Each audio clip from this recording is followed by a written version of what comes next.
All right, welcome everybody. At this time, we will call this meeting to order. Scott, can you please call the roll? Commissioner Penny, Here. Commissioner Curry, Here. Commissioner Danio, Here.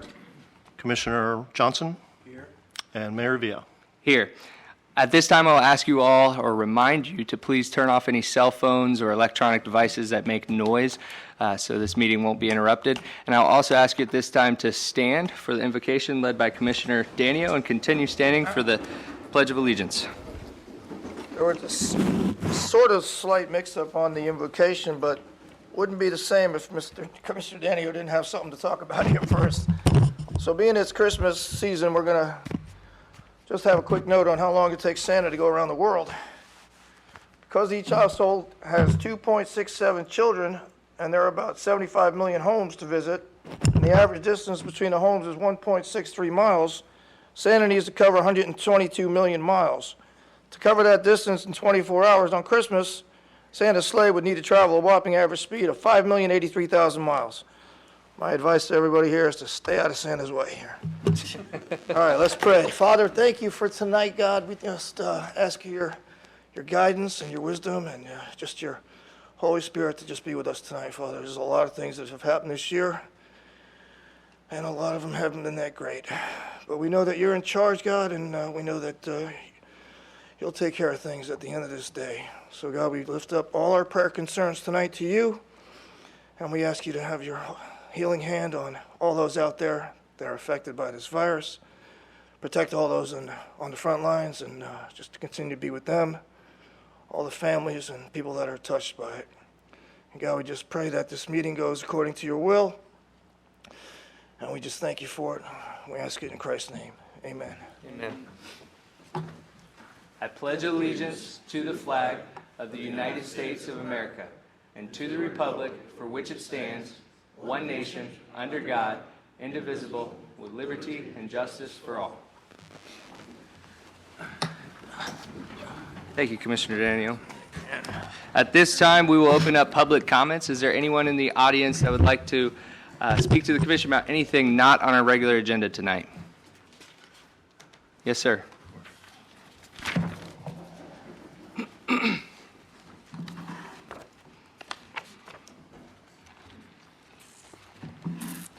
Jim Schultz, 117 Harvard Drive. You know, every time I drive by the Twilight, I'm just, they seem to outdo themselves each time. That's really a gem. I know they've been recognized before, but it's hard to drive past the place and not sort of be surprised. I know I don't think I have what it takes to go do that to my yard. And I do a lot of weird stuff to my yard, but I don't have the darn boom truck to do the palm trees. So anyways, what I was going to talk about actually, the whole fluoridation thing, and then I want to touch on the COVID and the vaccines and that. But as far as the fluoridation thing, they keep on changing the goalposts here as far as the lawsuit that's going on in the 9th District Federal Court in San Francisco. But the judge has been very emphatic that he believes the best data is what they're looking at now, and that the two rental experts aren't experts on fluoride. They specifically got people that were not EPA experts because they know that 19 of the EPA unions have actually asked Congress to halt fluoridation over a decade ago because of cancer risk. And now they have this massive amount of data showing brain damage, in other words, reduced IQ, at levels that are put in the water. And not just IQ deficits for fetuses and infants, but also increases in attention deficit hyperactivity. That's no blessing. And the data on that was even scarier because it showed 2.85 times more likely. almost 3 times more likely to have that. That's incomprehensible to me. And Canada doesn't do bigger doses, smaller doses than the U.S. They do about the same, 0.7. And, it's just, the judge has corrected the attorneys and the experts for the EPA that are representing the hired people that usually represent chemical companies and tobacco and all that. Same company, because what they are is experts, not in chemicals so much, but details in the way to interpret data in different ways that shows that responsibility lies someplace else. But anyways, the next meeting is going to be at the first of the year. They had said it was going to be the 10th of December. Well, guess what? Not happening. It got shifted to the first of the year. But the EPA in the court, actually, you have to have standing to be able to sue. And what they did is they added to their original findings, to their original case, they added 9 women as named persons that were in the risk group because they were either pregnant or in process or had infants that were in the assigned risk group. Thus, you have standing instead of, because the EPA unions had sued before, federal court, and were told they didn't have standing. They might have been the top experts in the world, but they couldn't take it to court.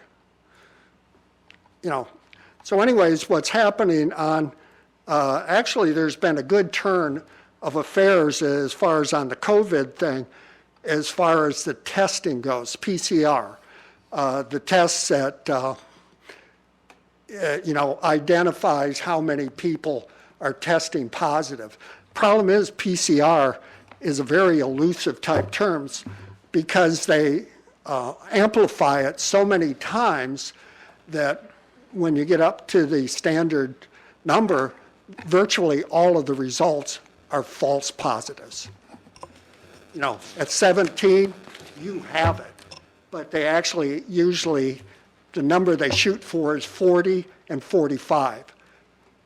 When you get to that, almost 100% are false positives. And that's what's driving the program. Thank you.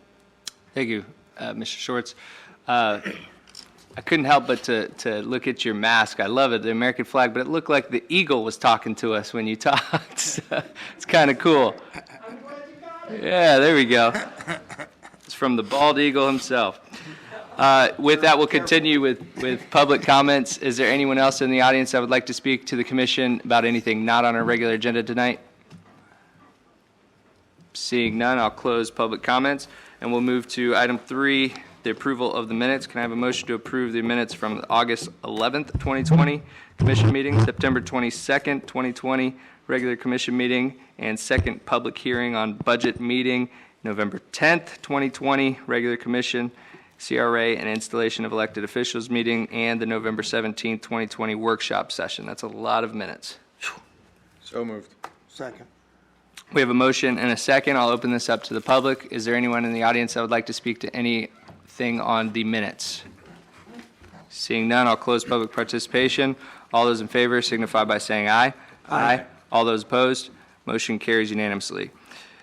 Item number 4, the consent agenda, items 1 through 6. Before we begin, I want to pull item 1, 3, and 5 for further discussion. So we will be looking at 2, 4, and 6. And with that, unless someone else wants to pull 2, 4, or 6, seeing none, the action proposed is stated for each item on the consent agenda. Unless a city commissioner removes an item from the consent agenda, no discussion on individual items will occur, and a single motion will approve all items. Is there anyone in the audience who wishes to speak on any item on the agenda list, in actuality, any item 2, 4, or 6.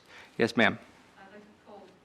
You can't pull an item, but if you'd like to speak to item number 2, you can come up and speak. 1, 2, 3, and 5. You can come up and speak to all of them at this time. Yeah.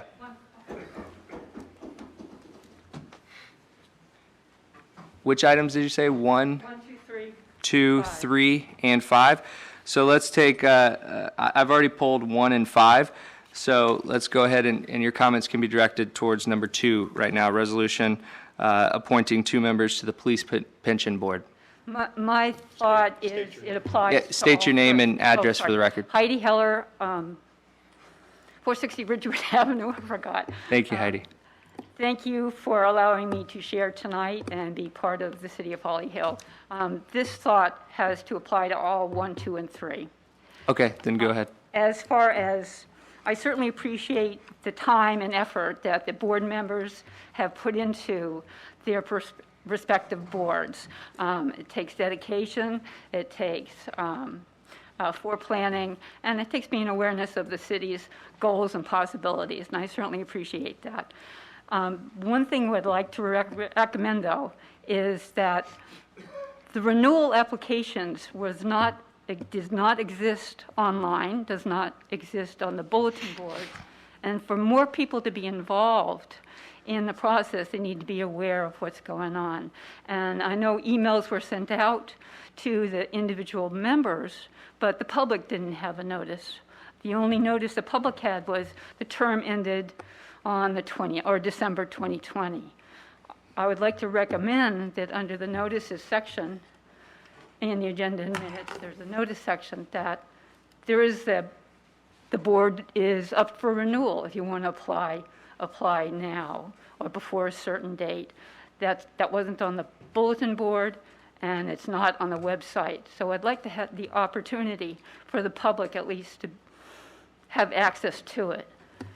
Where you do find the application, it's not under departments, it's under government, it's under business.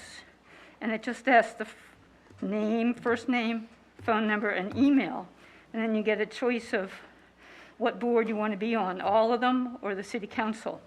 And I think that needs to be corrected also. You may be the only commission in the United States that actually lets people know when a meeting is, or when the appointment needs to be applied by. But just like going for President of the United States, there is a deadline and that's published. So I'd just like to recommend that that be published. Thank you, Mrs. Heller. And number 5. Number 5, I'll bring you back up when we actually do that item. All right, thank you. Okay, thank you, Mrs. Heller. Is there anyone else in the audience that would like to speak to items 2, 4, or 6 on the consent agenda? Seeing none, I will close participation and entertain a motion for approval. So moved. We have a motion to approve number 2, 4, and 6 on the consent agenda. All those in favor signify by saying aye. Aye. All those opposed, motion carries unanimously. Item 1, Resolution 2020-R-68, which is the appointment of 2 members to the Firefighters Pension Board. We're going to have to put this one on to our next meeting in January. The reason is one of the applicants, who we all know very well, Lori Taylor, she's not a resident and no longer works in Holly Hill, and so therefore we cannot appoint her because we have to appoint 2 citizens to the board. But it's my understanding that she was a at-large member to begin with and actually doesn't have that residency requirement. We all know how much she loves Holly Hill and does for Holly Hill and wants to continue to serve. So most likely for her to continue serving, she will have to be appointed as the last member. The firefighters put up 2, we put up 2, and then they elect a at-large representative.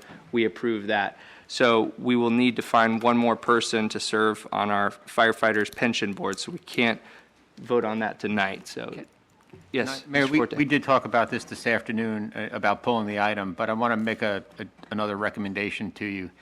The board term expires December 30th, and there is one person on the resolution that can serve, and you're correct. Lori Taylor was appointed at large. So when she filled out the application to do it again, Val didn't realize that she was in at-large position, and she put her into the slot as a regular board member, and she, not being a resident, she can't serve in that capacity. But if you go ahead and approve the resolution with the one name, that'll give me at least 3 members of that board, that if for some reason, and I couldn't imagine what the reason could be, they needed to call a pension board meeting, I have a quorum. So I just thought Yeah, about good that thought, good tonight. thought. So if we'll do that, What, I don't have it right in front of me, her application. What is the name of the, it's in the agenda item. I'll pull Yeah. it up real quick. I just don't have it in front of me. I mean, you could approve the resolution minus Lori Taylor's name from it. Okay. That'd be the easiest thing to do, but her name is Sharon Miller. We'll do it that way. Is there any questions for the commission? From the commission? Okay, with that, we'll open this up to public comment. Is there anyone in the audience that would like to speak to the appointment of the firefighters pension board? Seeing none, I'll close public participation, and I'll entertain a motion for approval of, as written, with exception to not approving Mrs. Lori Taylor. Motion to approve. We have a motion and a second. Is there any discussion needed? All those in favor signify by saying aye. Aye. All those opposed, motion carries unanimously. Item 3, Resolution 2020-R-70. There was just a change to Dennis Smith's term. It said in the agenda packet it was expiring in 2020. I see you're here tonight. Thank you, Dennis. So just wanted that to be reflected in the actual agenda, that it'll be 2022. That change has been made online to the agenda. Oh, you've changed it already? already Good, done. good. All right, with that, then, we'll open this up to public comment. Is there anyone in the audience that would like to speak to the appointment of the Board of Planning and Appeals members? Seeing none, we'll close public participation, and I'll entertain a motion for approval of the members slated. Second. We have a motion and a second. Any discussion? All those in favor signify by saying aye. Aye. All those opposed? Motion carries unanimously. Now, number 5 is the FP&L charging electric vehicle stations. Scott, if you could pull up the agreement for me, I just had a question that that came up to me. When we look at number 4 in the agreement, payment of electricity. So I understand that we are paying, going into this, supposed to pay $2,400 a year, $50 times 4 spaces times 12 months. But in this, can you decipher this for me legally? Host is responsible for paying all consumption costs for electricity dispensed from the equipment at the rate paid by the host based on the host then current company tariffed rate. And company tariffed rate isn't defined in the agreement. And so I want to know what that is and if that could actually increase. Oh, sure. Okay. It's the rate set by the Public Service Commission. FPL is a regulated entity. Their rates are regulated. They can't change their own rates. And it's actually called a tariff. And so they have to submit that to the Public Service Commission, who approves any rate increases. So basically what that is saying is, you know, sometimes you'll get a increase in your FPL rate. Mm-hmm. That's the company's tariff rate.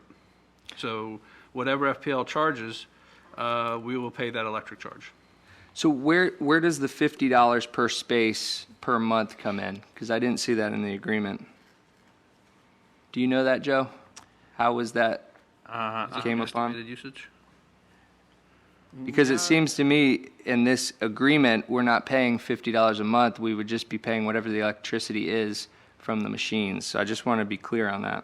Yeah, good point. I understood that $50 was to install the equipment, basically the lease cost on the On equipment. the equipment? I understood it that it would only cost us $50 a month. Right, they're That they- amortizing it over a 10-year period, and that's $50. But it says in here that they're paying for the installation, putting it in. Maybe they're not paying for the equipment. The company has the sole right. Well, I think at the end of the lease term, the term of the agreement, if we want to buy the equipment, we have to pay for it, Right, if we want to keep it. if we want to keep it. So it's not, the $50 isn't us paying for the equipment that was installed. We still have to buy it at the end of the lease term if we want it. I thought it was the estimated cost of electric Right, that's, per month, per spot. yeah. All right, and Joe, are you looking into that? Because if so, I have another question for. Yeah, I'm looking for it in the email communications, but that's how I understood it, is that they're estimating that over the period of time now, in the beginning, it may be, may not be used very often, and then in 8 years from now, it may be used more often, and they're probably going to be on the plus side in the beginning and maybe on the downside toward the end of the contract. But that's how I understood it, was $50 per month per spot based on the projected usage. I think that should be reflected in the agreement then. I think we got to choose one way or another if we're going to go ahead and, because at the beginning, probably not many people are going to use it, and then it's going to pick up steam, and then it'll end up probably costing us more than $50 a month if we didn't have that in the agreement. The other question is number 7 and the insurance. I'm sure this is right, but we have to have 2 different insurance policies: commercial general liability of $1 million and business automobile liability insurance of $1 million. Do we already have that there? Can that be applied from the park of what we already have, or do we have to go out and get another insurance policy, 2 of them, for this specific agreement? Sorry, I'm springing these questions on you guys very late.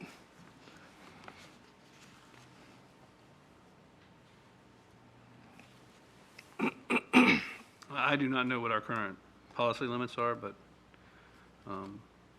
I think our agent of record is in the audience. Might be able to answer that question. I don't know. That particular agent is not here. Okay. What if you kick it to the next meeting for clarification? Yeah. You can approve this based on satisfactory answers to those questions that the attorney can get. And they're not going to start installing this tomorrow. Right. No. Well, we were supposed to go out tomorrow. Yeah, why don't we just move this then to the first meeting in January? You just want confirmation that we do have this insurance in place? And I want to know about the payment clause here. I think I already asked about the insurance, and I'm looking for that too. Okay. Well, when you say the payment clause is pretty clear. We have to pay whatever the electric charges are. But We did discuss $50 a month. right, but we talked about it at a previous meeting, and we all agreed, okay, we'll pay $50 a month for 4 spaces times 12, $2,400 a year. So, and that's a fixed cost that we can definitely budget, but So you're really not asking for clarification. You want to modify the agreement to say not to exceed $50 a month. correct. Okay. Yeah. Unless the commission member Well, has. is it not to exceed, or is it based on actual consumption, or is it based on a minimum of 50? That, No, I think it's, the $50 a month is not reflected anywhere in this agreement. Right. Right. And that's the problem, is it's saying based Right. on actual rates. Well, it's based on actual rates, then I'll pay that minimum rate in the beginning. But Right. I don't they know what it is. I mean, it's going to be hard for them to say what is the usage. I mean, it's all projection. Okay, then Right. not to exceed. But if we say we'll pay either a maximum of $50 a month or a maximum of X number of dollars per year, per 12-month period, we can propose that amendment to them. Right. I don't- think, go ahead. I don't have the insurance answer. I asked about a different subject, so I don't have the answer to the question you asked. So ideally, when you ask them this, what we would like it to reflect is up to $50 a month, because if it's less, then we pay less. But if they Right. don't go for that, then Not I to think the exceed- commission not- will go ahead and pay the monthly charge, $50 not a to month. exceed $50 per month per spot. Perfect. All right, so let's go ahead and bring this back to a time certain. This is kind of what happens if one particular spot gets used more frequently? You got 4, and there just happens to be one that's closer to when people come in, so it's always the one that gets hit first. So you got 3 that maybe use 10, 1 gets used 80. Mm-hmm. I'm just throwing it out there. Do you want to lump them together? We're not going to pay more than $200 a month for all 4? I almost have a feeling Yep. that it's got 1 meter. Yeah, probably all 4. distribution points. Yeah, Okay. so $200 a month, yeah, Okay. yeah. Sure. Are there any other questions or points? All right, Scott, do I need to call for a motion to move this off to the next agenda item? Next Unless agenda. if you wanted to table it, you could, but otherwise, we have our direction. Unless you want to make a motion to say, direct us to make the proposed amendment. No, you have consensus. Okay, yeah. So we can move on? Yes, Mayor. All right. Thank you. Appreciate that. All right. And that's it for our consent agenda. So now let's move on down to our regular agenda. Resolution 2020-R-73. Mr. Simpson? All right. Before we start that, as you go into the regular agenda, Mayor, I need to let you know that item 5 on the regular agenda, which is the towing service contract, is being pulled because we have a protest to the recommended bid award from the committee, and we're in the middle of that protest response. So until that's resolved, this item shouldn't be on the agenda. Okay. So we'll bring it back at the January 12th meeting. So we're only at the phase 1 of that response. We're waiting for the protester to respond back to the city's administrative response, and then based on that, if they agree with the administrative response, it's done. If they don't agree with the administrative response, then the city manager provides a final decision. And you'll bring that back in January, you It'll said? be January 12th meeting, right? Okay, thank you. All right, with that, Mr. Simpson, if you could read into the record the first resolution. Resolution 2020-R-73 by title only for first and only reading. A resolution of the City Commission of the City of Holly Hill, Florida, establishing the start time for City Commission meetings to be set at 6 p.m. beginning January 2021, and providing for severability and providing for an effective date. Any questions for staff? At this time, we'll open this up to public comment. Is there anyone in the audience that would like to speak to this resolution? Seeing none, I'll close participation, and I will open the floor for a motion. Motion to approve. Second. Motion to approve the agenda item to move the commission meetings to 6 p.m. and a second. Is there any discussion by the maker or second? I'll be voting no on this tonight, to be clear, based on tradition, and that we haven't encountered any problems with having it at 7 o'clock. And so, so that, I know that we've already hashed this one out pretty well, but I wanted to state that for the record, so. I Yes, just want to make sure you're here 6 o'clock, no problems. Me? Yeah. Yep. Okay. All right. Any other discussion? What I think happened tonight in South Daytona happened. That was my only reservation. if- Tonight? If Scott, Okay. yeah, if Scott wasn't, Need to make it absolutely clear that it's 6 p.m. and not 6 a.m. Yeah, 6 either way, p.m. it's good for me. Put it out 1800 hours. That's right, Here 6 at 6 a.m., it doesn't matter. I'm 6 up p.m. anyway. Yep. All right, and with that, we'll go ahead and call for the vote. All those in favor signify by saying aye. Aye. All those opposed, aye or nay. Motion carries 4-1. Now moving to item 2, Resolution 2020-R-74. Mr. Simpson?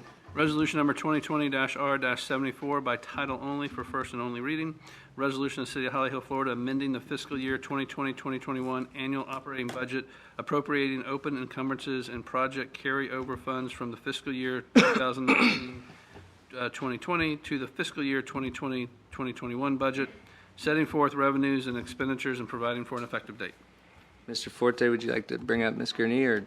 Yeah, Stella Gurney is going to come up and talk to you about this, but I just wanted to make a comment because I got a call from your favorite local radio host who was questioning an $11 million slush fund. This is not a slush fund. This is, and Stella will go into the details, this is the carry-forward budget of several items. It's the most transparent that you're going to get. You won't even see this kind of transparency in your other cities that are carrying over $3 and $4 million. But what this includes is items like almost $5 million for the overhead to underground project, over $2 million for the seawall and the dock repair at Sunrise Park, which is a reimbursable from FEMA, water and sewer projects, some of which have grant monies to them. So this shows the revenue, the expenses, but it doesn't show the revenues or how it's being paid for. It's not general fund tax money that's completely being used up in these. So I just want to make sure everybody's aware that it's not an $11 million slush fund. There's justification behind each and every one of these items. That's right. All right, thank you, Mr. Forte. Mrs. Gurney? Stella Gurney, Finance Director. Every year, when the budget expires for one fiscal year and you go into a new fiscal year, there are projects, purchase order commitments, multi-year projects that you have to carry over the budget into the new fiscal year because the old fiscal year is expiring. And you've already, in some cases, made commitments through either a purchase order or a contract. You've already established projects that you're maybe in the middle of bidding for, as in some of the water sewer ones. And just quickly to point out, the biggest project in here is the recent state statute change that said we had to take any CRA money at the end of last fiscal year and designate it for project or projects. So we did that, and that was the overhead to underground. It's kind of in the middle of your page of the projects, and that's $4.7 million. So those are CRA funds that have been accumulating to be able to do this second phase of this project for the city. So it's not just some tax dollars out of the general fund that's doing that. You've been planning for years to try to get this project done. But go back up a little bit to the general fund. There are several things in there. Several of them were projects that were ongoing last fiscal year and just didn't get finished up, like the generator for City Hall, the air conditioning unit replacements, the lighting damage. If you'll recall, we kind of put a hold on spending cash to make sure we were going to be able to survive during the COVID period.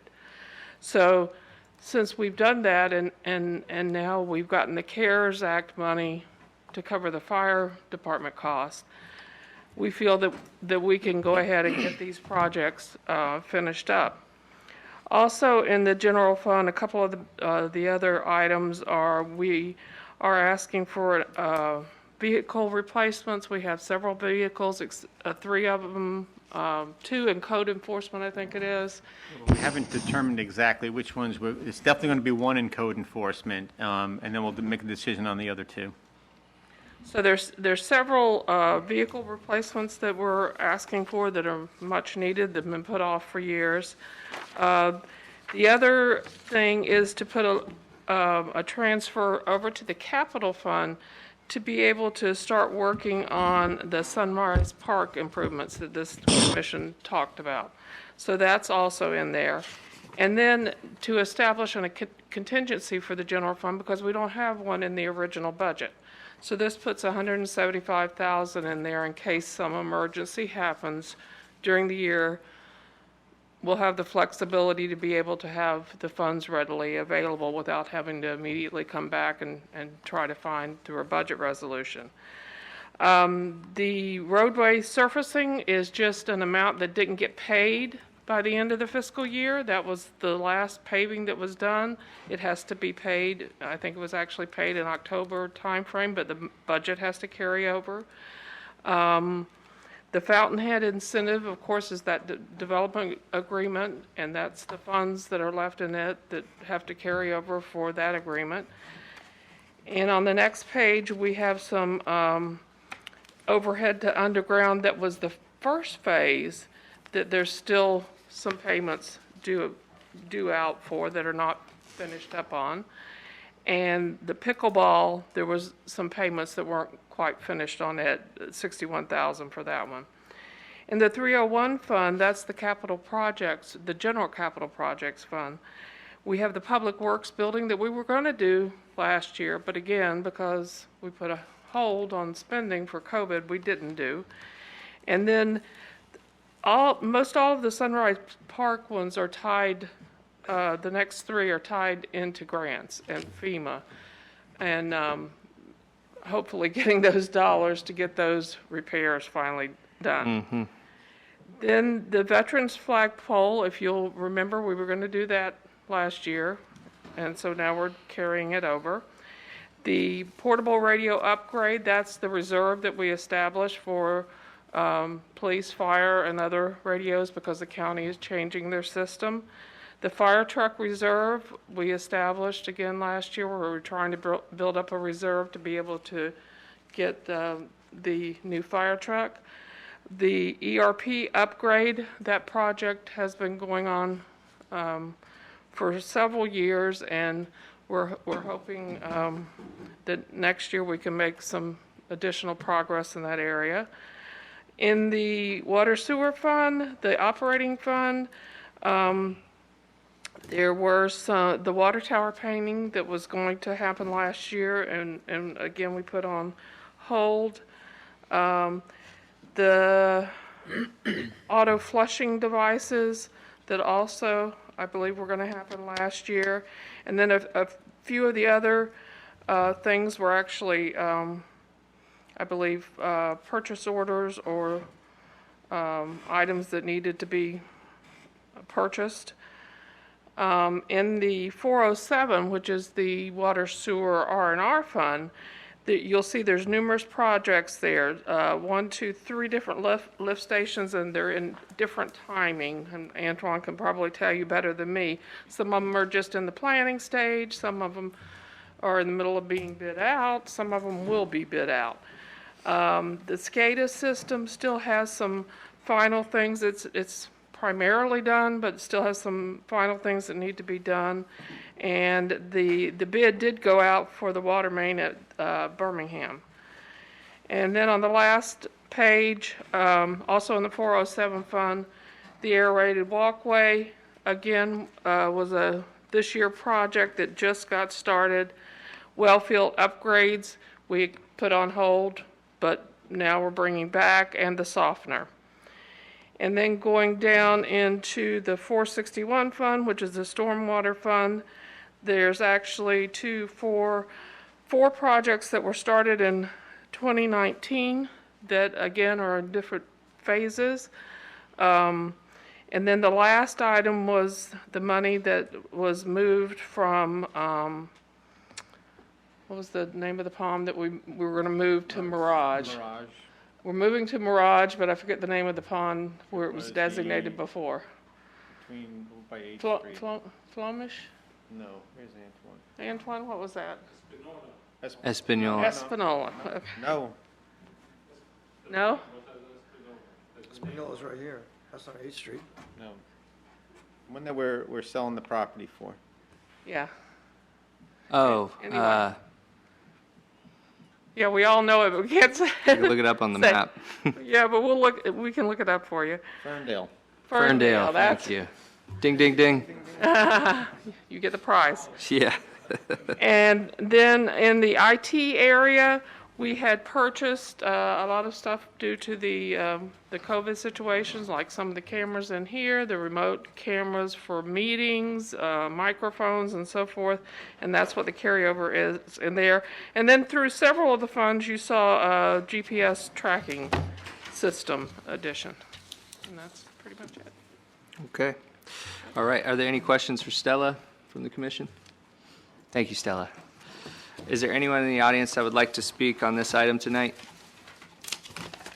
Seeing none, I will close public participation, and I'll entertain a motion for approval of Resolution 2020-R-74. Motion to approve. We have a motion and a second. Any discussion needed? All those in favor signify by saying aye.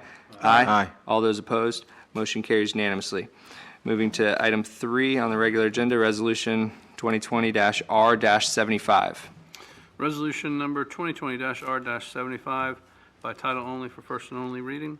Resolution of the City Commission of the City of Holly Hill, Florida, authorizing the city manager to enter into an agreement with Mead and Hunt, Inc. to provide professional services for the project Lift Station 17B Rehabilitation 21 WW02, not to exceed $49,671, providing for severability and providing for an effective date. Thank you, Mr. Simpson. Mr. Forte?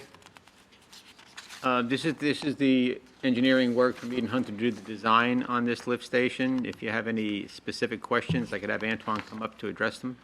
All right. Are there any questions for staff? Seeing none, we'll open up public comment. Is there anyone in the audience that would like to speak on this item tonight? Seeing none, I'll close public participation. I'll entertain a motion for approval. Motion. Second. We have a motion and a second to approve Resolution 2020-R-75. Any discussion needed? All those in favor signify by saying aye. Aye. All those opposed? Motion carries unanimously. Number 4, Resolution 2020-R-76. Mr. Simpson. Resolution number 2020-R-76 by title only for first and only reading. Resolution of the City Commission of the City of Holly Hill, Florida, authorizing the city manager to enter into an agreement with Mead and Hunt, Inc. to provide professional services for the project Lift Station 5 Rehabilitation, 21 WW03, not to exceed $49,671, providing for severability, providing for an effective date. Anything to add, Mr. Forte? No. Okay. Any questions for staff? At this time, we'll open up to public comment. Is there anyone in the audience that would like to speak on this agenda item tonight? Seeing none, I'll close public participation, and I'll entertain a motion for approval of 2020-R-76. Motion to approve. Second. We have a motion and a second. Any discussion needed? All those in favor signify by saying aye. Aye. All those opposed, motion carries unanimously. Moving now, not doing item 5 until the next meeting, so we'll go to item 6, Employee Benefit Programs, Agent of Records Request for Qualifications, RFQ 2021 HR-01 Award Recommendation. Mr. Forte? Okay, I'm going to turn it over to I guess, Stella for just a quick update. But what we did is we went out to bid for the benefits consultant of record, and we've had a contract with Brown & Brown for a number of years. That has expired. It went through its renewals. We did the final renewal. So we went out to bid. We got 2 bids back. It went through the committees. The committees reviewed them and made a recommendation to continue services with Brown & Brown. The representative, I spoke with the representative from, and I've got to pull it up because I keep forgetting the name. Sorry. Accentria? Thank you. Sorry, Alan. From Essentia, and he said that he'd like to speak on behalf of the agenda item tonight, so I figured it would be appropriate to allow both companies to make a brief presentation, 5 to 10 minutes, talk about their company, and use this opportunity to maybe give an opportunity for the commission to answer any questions that you may have, and then Stella and I will be able to answer any other questions you might have. Perfect. Yeah, we will allow time for both companies, if you're here tonight, to be able to present to us. So Stella, would you like to take it away? Stella Gurnay, Finance Director.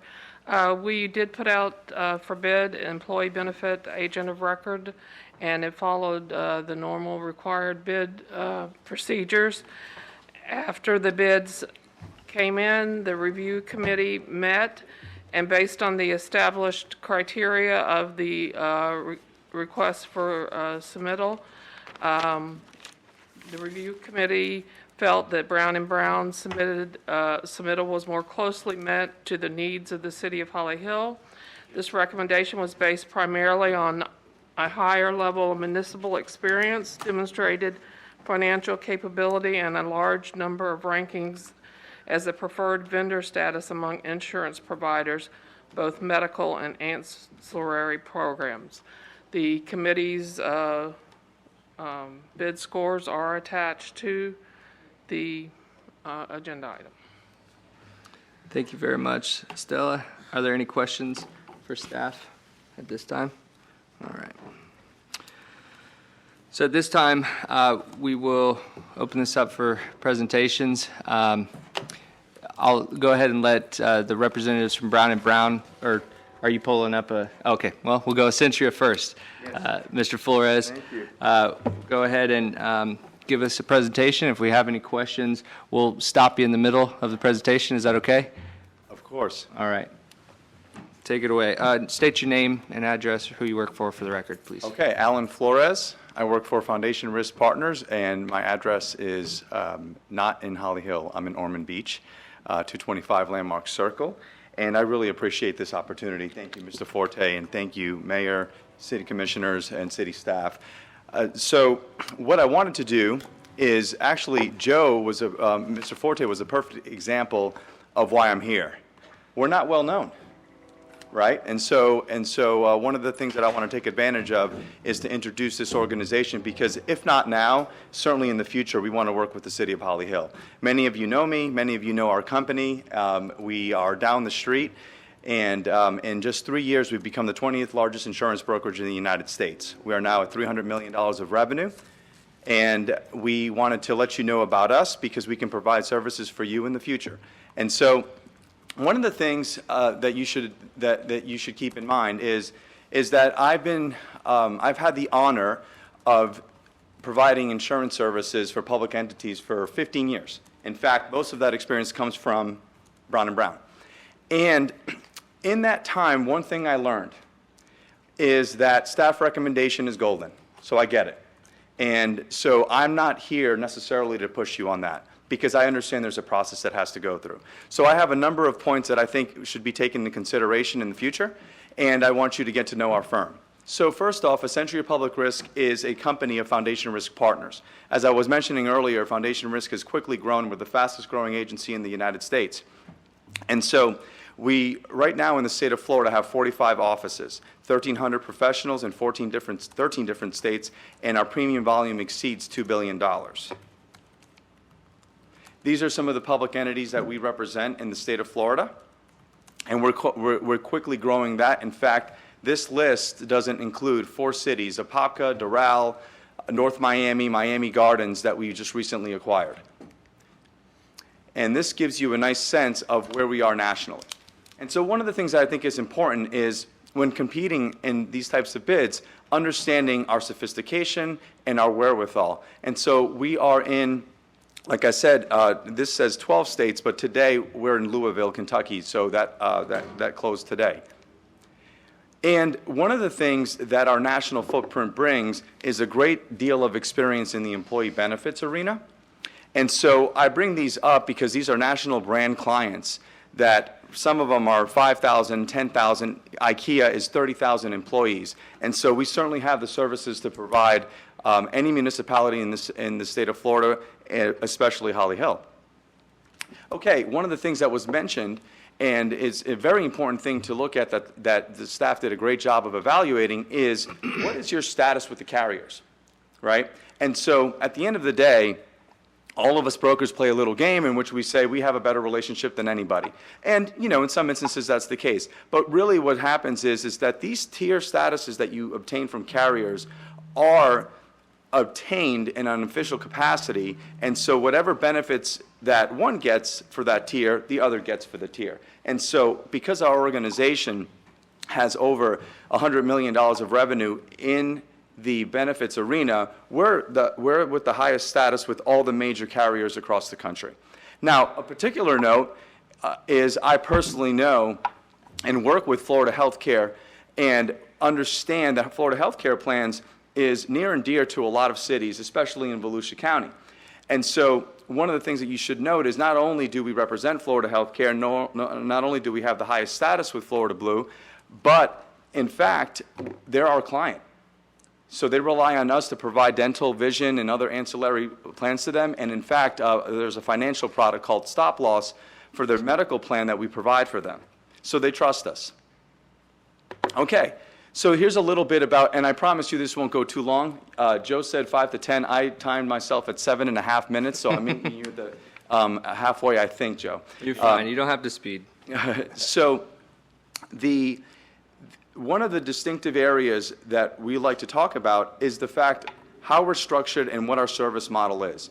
And so this is a really important area, especially for staff to recognize, and it's something that in the future I'd like to meet about.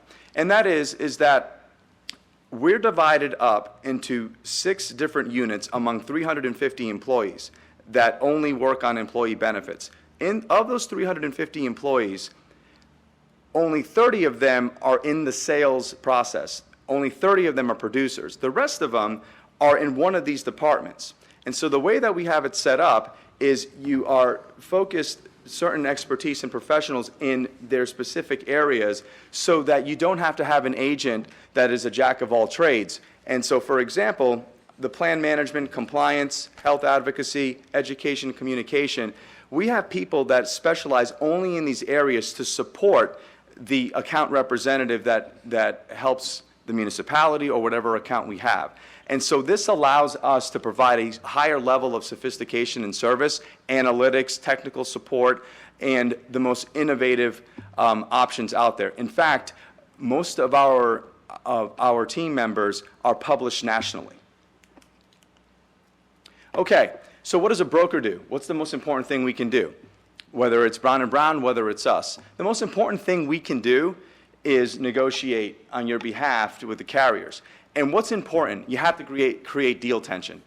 What I mean by that is this, is that Florida healthcare plans, and obviously all of you know, they're a client, so I have to tread carefully, but we're brokers. And so oftentimes we have to represent other companies and their options when Florida healthcare plans is the incumbent. That's what we do. So in this instance, here's what I want everyone to understand more than anything. What matters is the alternative option that you bring up against the incumbent. Because when that option is the strongest, you have a better possibility of driving down the incumbent. So whether you're going to stick with the incumbent or not, right? And obviously, I'm not in a position to advocate either way because I don't know, I don't have the plan in front of me, and we're not renewing it. We're just talking about broker services. But I feel strongly that we can negotiate better because we can represent the Florida Municipal Insurance Trust, which is your member trust. You all are obviously members of the Florida League of Cities, and the Florida Municipal Insurance Trust is the state's largest municipal pool. Now, Brown & Brown also has a pool. So we think that in the future, you definitely want to test those pools. I understand that the Brown & Brown pool was tested. I know that pool well. I helped design it. The difference is the pool with the league is more experienced, has many more members, has much more premium, much more paid claims, and the wellness program is more robust. And so it has a better, by and large, it does much better against the normal carriers like Florida Blue, like Florida Healthcare Plans, like United, when it's not in a pool. And so we think that you really need to consider in the future going with someone, namely us, that has access to the Municipal Insurance Trust. Brown & Brown doesn't have access. Just as much as I don't have access at Accentria with the Florida Government Health Insurance Consortium. Now, I put on David Lodowick here because he's my partner in crime on public entity services, and he's the former director of the Florida Municipal Insurance Trust. Okay, so here's the proof in that pudding. About 3 months ago, we were selected at the North Bay Village. It's in Miami-Dade County, and they had an increase of $124,000, which equated to 14%. We were able to bring that to the low single digits, but more importantly, and what happens often, is the incumbent went down, right, to match the number. But they stuck with Florida Municipal Insurance Trust anyway. That's deal tension. That's what we bring to the table, and we can do it better because we have a stronger pool to do it. Okay, and the last thing, it's a $7,000 difference. So the fee that Brown & Brown selected was $35,000, and ours was $28,500. And now I'll end with this. Again, staff has a tough job to do. We respect it. We understand that that not only are you the public servants to your city, but so are these staff members. And so we respect the decision that they made. I think the only thing in the future going forward that would be helpful is if we got to interview with them. I participated in over 200 public entity bids in my 15-year career. I've never won a bid where I did an interview. So if you don't give those finalists an option to interview, you really can't find out what they can do different. Thank you very much. Thank you, Mr. Flores. Appreciate it. All right, now the representative for Brown & Brown, if you'd like to come up. And just state your name and your company for the record. Absolutely. And good evening. My name is Steve Farmer. I work for Brown & Brown Incorporated. I've been with Brown & Brown for 25 years. I currently run the retail operation in Daytona Beach. Previous to that, I was a producer, and after that, I was a sales leader. I also live in Ormond Beach, so 105 Riverside Drive, Ormond Beach. Thank you. Thank you very much for this opportunity to speak to you today. And I have my colleague Jessica Scott, who I think you all know and have seen here before.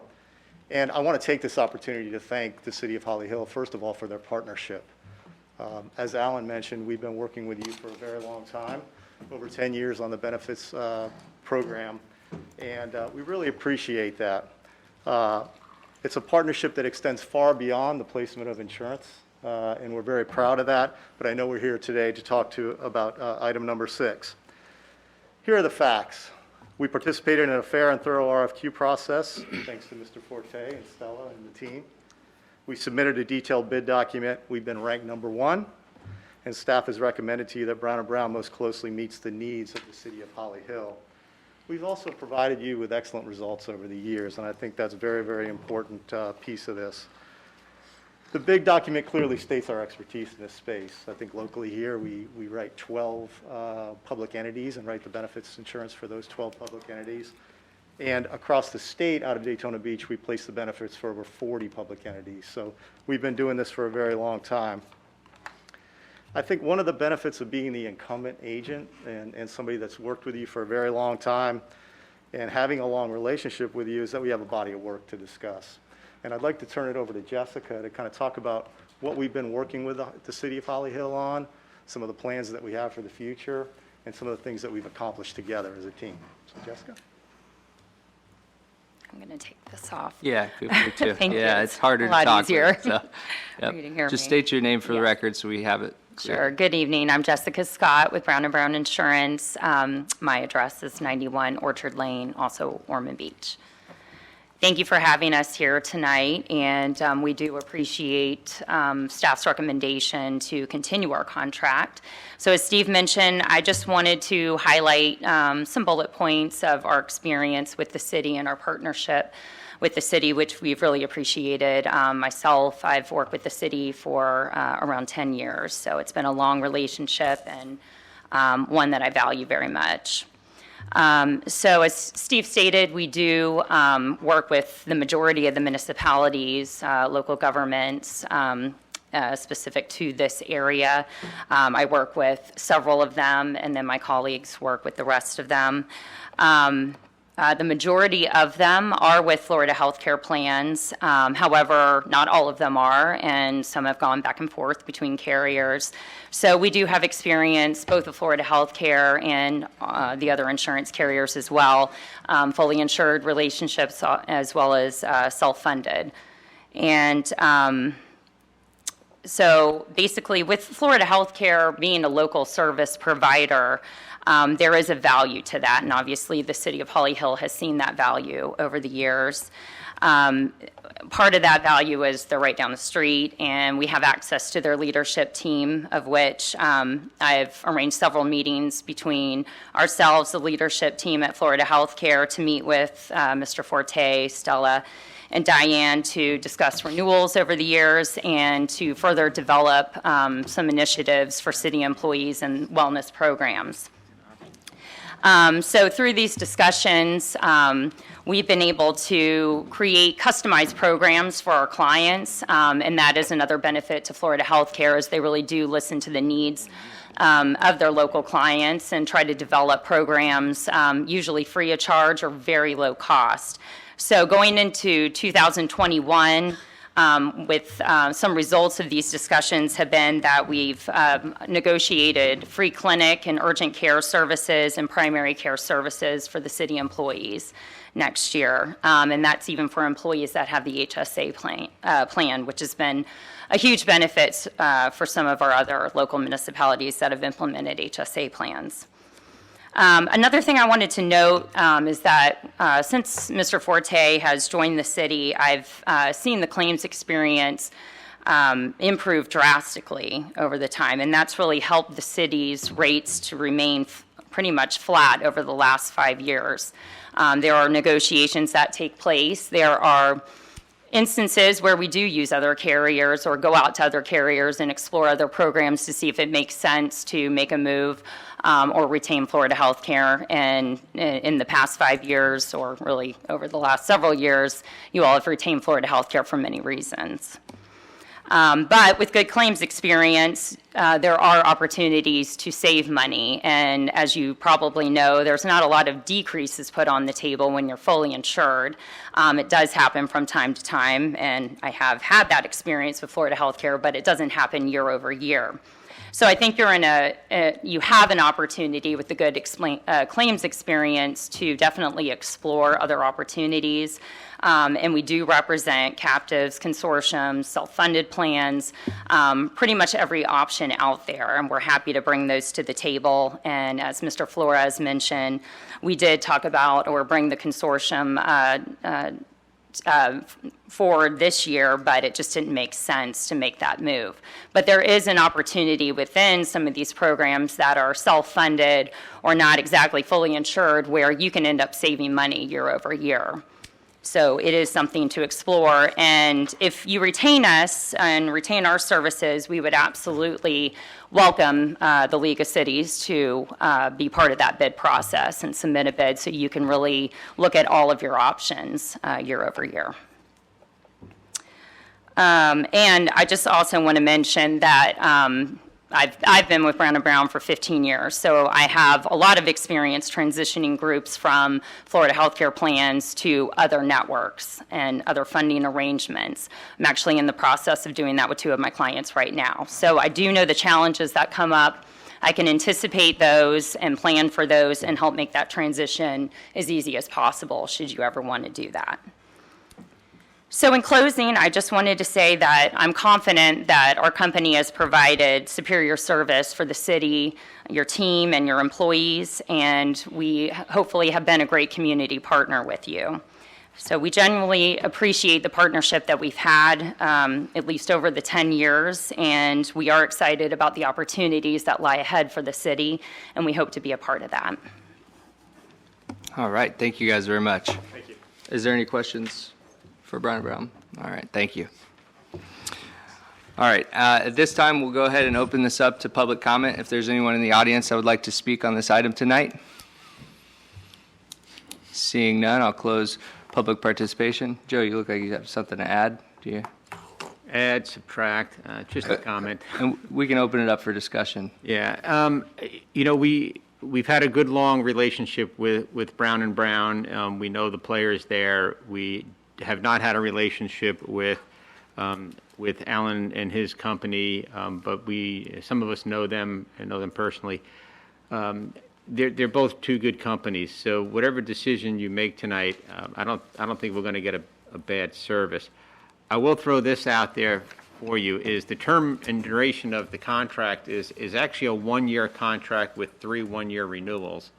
And the one thing that Mr. Flores brought up that I thought was really interesting and pertinent for the future is to have the committee do just like he said, is to interview the vendors, the candidates, because reading the documents gives you one perspective, but getting a verbal presentation and the opportunity to ask questions may bring other things to light. And although we met the letter of the law and the intent of what we were supposed to do in this RFP, I think in the future, the lesson learned here is that we should open that opportunity up for the companies to interview with the committee so that there could be exchange of information.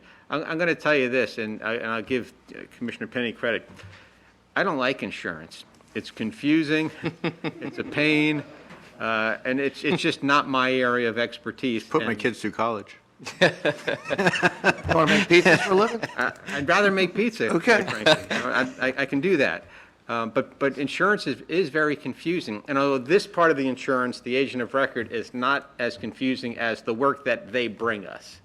I should say the results that they bring us with going out to bid for these other benefits that we get. So I think it might be a good idea in the future to go ahead and open that up to interviews for the committee, let them have that opportunity to speak. As I mentioned, it's a 1-year agreement with 3 one-year extensions, and at any point the commission wants to explore other opportunities, you could always do that as a term ends. Mm-hmm. Okay. Thank you, Mr. Forte. Can I make a comment Yes. before you open up for a motion? Just in the spirit of transparency, my brother works for Brown & Brown as an executive at Brown & Brown. However, I've asked the Commission on Ethics that I have no personal gain. He has no personal gain. He does not work in this arena. And basically, if I vote on this, it would be no different than Commissioner Johnson voting on the Florida Power and Light contract that we talked about. He has a affiliation with them, but no personal financial gain. So I just want to put that on the record that my brother is an executive at Brown & Brown, so. Thank you. Thank you, Mr. Penny. And if you want to continue into discussion, if you had any, before I open the motion, I have something to say, and I have a question. Well, If you had. I don't have any questions, Okay. I have comments. Okay, all right. Well, we could save that. I did have a question for either Mr. Forte or whoever was leading this. When I was looking through the rankings of the submittals, a couple things to note, that these two companies were both scored very high, and we appreciate having that quality of people wanting our business here. My question is based on the second criteria, which is experience and expertise. That seems to be the main one that made it different and put Brown & Brown over the edge. And so my question is, and maybe it might have to be for the individual persons, I believe Stella was one and Antoine was one. Looks like Antoine left, and Diane was one. Did the experience and expertise take into account the long-standing with the city? Is that why Brown & Brown scored higher on that? Do you know, Mr. Forte?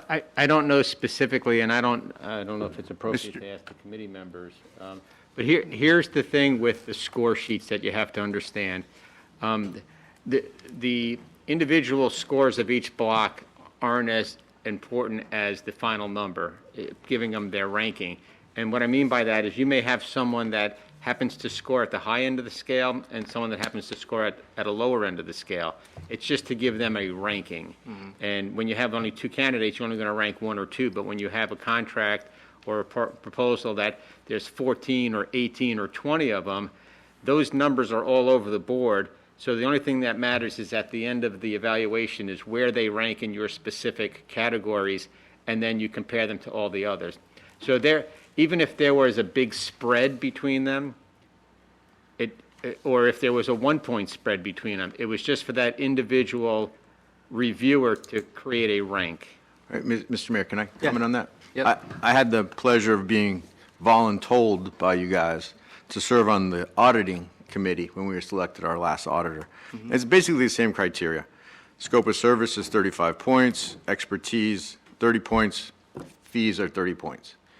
And each person on the committee comes up with their own ranking. And so you check off ranks. And so like Mr. Forte said, it's for each person on the committee to determine who's one and who's two, or who's 1, 2, 3, 4, 5. So the individual scores aren't so important. It's that how did that person come at the end? And you'll see that we're blessed to have two fine financial institutions right here in Volusia County because they're 2 to 3 points apart on everyone. So like Mr. Forte said, we can't go wrong, but I'll keep my comments for later. But that's don't get hung up on the numbers because the numbers are just there for the individual person on the committee to help them select. Okay. Another question I had first for Mr. Simpson, if the commission so willed, we are able to go against the recommendation of this panel, correct? For a specific cause? Yes, I was Okay. just going to add that. I would, this is a recommendation based on their, the information they reviewed. If you were going to deviate from the recommendation, then I would recommend that you outline the reason why. Okay. The reason I bring it up is looking at the two, both great, very great, but I very much was leading more towards Accentria, and I'll tell you why. Mr. Forte, when we just went through renegotiations with Florida Healthcare, remind me, if you, off the top of your head, what was the percentage rate of our claims, that loss rate? Jessica can probably come up. I'm going to say it's in the 70th percent, the loss ratio, was somewhere in the neighborhood of a 78 percentile. Which is very low, which is good for the insurance company, correct? And Yeah, that came down a I would venture lot. to say that the insurance company probably made more money from the city of Holly Hill than an agency that had a loss ratio in the 80s or 90s. Right. And so, and I got to tell you that during the renegotiation stage and for for the insurance company to come back and obviously give us an increase initially, and then to have to renegotiate that back down, I was really hoping for insurance to come down. And the reason is because this commission has directed staff to be very aggressive and progressive in our incentives and our initiatives here to make sure that maybe we do have a healthier group of employees here and make those rates come down. And so, I have to say that I was disappointed that it stayed at the same rate, that we couldn't get it down further. And especially because from what I understood of the conversations, that we could have possibly got it down there. So We're at a 0%. Increase. Yeah, in the last couple of years, I don't know how many years, we've been at actually a 0% rate increase. Now, typically, the insurance company, Florida Healthcare, will come back with some rate increase. It's a negotiations game. Correct.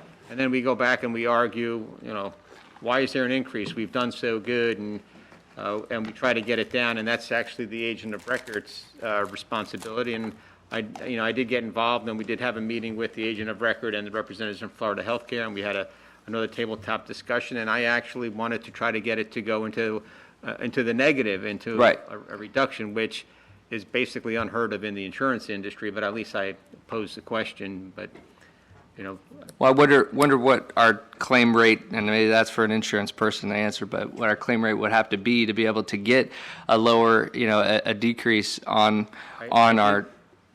I did ask that, and it's very, both agent of records will probably tell you it's near impossible to get a reduction in your claims. I've even tried to get them to set a bar for me that says, well, if you're in the 90th percentile, it's this much of an increase, or the 80th percentile, you're in that much of an increase, or the 70th percent, and they just don't do it because, and again, this is what I hate about insurance companies, because I don't quite get it all, but it's not just our plan individually that they look at, it's and I forgot the term that they use, but they look at all these other plans and how it affects their bottom line, and changes in medication and scientific discovery and data and research. It all goes into the big pot up here, and we're a party to that. Well, and my point to that was, do you have something? Yeah, just going to say, as the representative of the insurance industry, it's not fair to look at a loss ratio on a 1-year period. So we had a good year last year. 3 years ago, we had people having heart attacks and strokes and cancer. So if you look at a 5-year trend or a 10-year trend, that's a little more realistic. But just because we had a good year, it's not fair to dump all that savings because the insurance company lost their butt 5 years ago. So they're making it up now. So as a consumer, you want to look at it short-sighted, but as the industry, we're looking at it for the long term. And I hear you there, John. But I would tend to agree with something that Mr. Flores said tonight, which was deal tension. And when I'm looking at the pools and the ability to possibly tell Florida Healthcare we're going to walk because we have this better deal over here, I know in negotiation, no matter what negotiation is no matter what industry, that is very powerful, and that's a moving part of the deal. And so, and so when I look at that, I look at the possibility of us saving money. And I also look at the cost, the upfront cost to the agent of $35,000 versus $28,500. And so sitting here hearing the presentations tonight with an open mind, I really am leaning much more towards Essentia because I think that we could save the taxpayers more money right off the bat, but then the potential of saving more in the long run. And remember that this is a 1-year contract, to have to come back and and then we could weigh it out. But yes. Okay, so I was going to save this so we had a motion on the floor, but it sounds like we're going to hash it out and then go for a motion. Yes, because I don't want 1,000 amendments. Okay, all right, perfect. Okay, perfect. So if you give me a few minutes here, I'm the numbers guy, right? You have the floor. Yep. Thank you. So, and we have a process, and Mr. Flores acknowledged that there is a process. Being part of the committee, I know how much fun it is not to review an 86-page submittal by Brown & Brown and a 54-page submittal by Essentia. It's dull, it's boring, and you're looking for any differentiation between these guys because they're both highly qualified. But you have to put it in black and white, and you have to rank them. So the committee of three had 10 days to 2 weeks to digest that 140 pages of information. And they made their decision based on black and white facts of the RFQ. I have to disagree with Mr. Forte a little bit when it comes to interviewing the applicants. Because as being on the committee, I think it's better to digest the black and white information and then ask questions afterwards, clarifying questions. Because Mr. Flores said that he has never won a proposal that he hasn't been to interview. He's a hell of a salesman. So you're going to get the best sales pitch. Maybe not the best information, but the best sales pitch. So I'm a numbers guy. I'm methodical. I have to go through the processes. We went through the processes, and I would be more open-minded to your recommendation, Mr. Mayor, if it was a split decision, if it was a 1-2 decision, but it's 3-0 going through the committee process.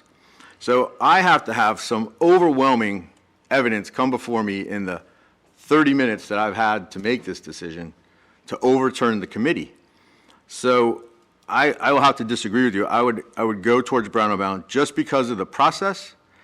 Like you said, it's a 1-year process. We can go through this again in 365 days. But I think to go against the committee's recommendation spits in the face of the whole process. That's my opinion. All right. Thank you, Mr. Penny. Would anybody else like to have any discussion? Go ahead. Thank you, Mr. Mayor. I would just like to say that we have committees to go through this process for us for a purpose. And for me to have a recommendation from our committee indicating Brown & Brown is the company that we need to go with once again, holds a lot of credence. And Mr. Simpson indicated that we have to have a reason for not selecting Brown & Brown because they are the recommendation of the committee. I can't even think of a reason that would qualify for you, Mr. Simpson, of not selecting the recommended company. And I'm on board with saving money, but I cannot switch the committee's recommendation out of the possibility that we could save money.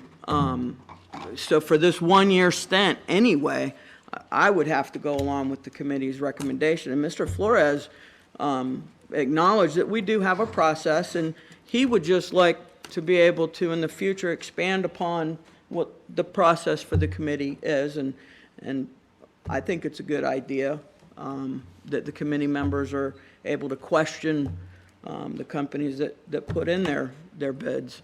But at this time, I mean, both companies, very upstanding companies, reputable, but I have a committee's recommendation before me, and that's what I have to consider. Thank you. Yeah, I have to agree. I appreciate both companies presenting. They did a good job. That's the reason we have a committee, and I've always leaned on staff's recommendations. And, I mean, unless there was some, like you say, overwhelming reason, I'm going to have to go with that too, so. You want to add anything, Mr. Johnson? The only thing that I could say is, I don't know a lot about insurance, but I know that every time I pay for insurance, I hope I never have to use it. You know what I mean? If I buy a car or something like that, I want to use it. Insurance, you go buy it, I pay him a lot of money every year. I honestly believe that if I didn't have to pay taxes and insurance, I would be rich. I've paid it. Half the money I've ever made, I've paid out in taxes and insurance. But, and it's good to have the insurance because it's peace of mind. And Bob Casada always told me from 100 years back that you always get what you pay for. And even if it costs you more, you have to pay it if you're sure you're going to get the right thing. You can't take chances. So I would have to kind of lean towards recommendations of the staff and the people that actually did the research on it as well. If it's not broke, you don't fix it. All right, thank you. I'll just add, there are some overwhelming reasons of why I would prefer to move forward with Essentia, and that first one is the $6,500 for the agency fee right up front.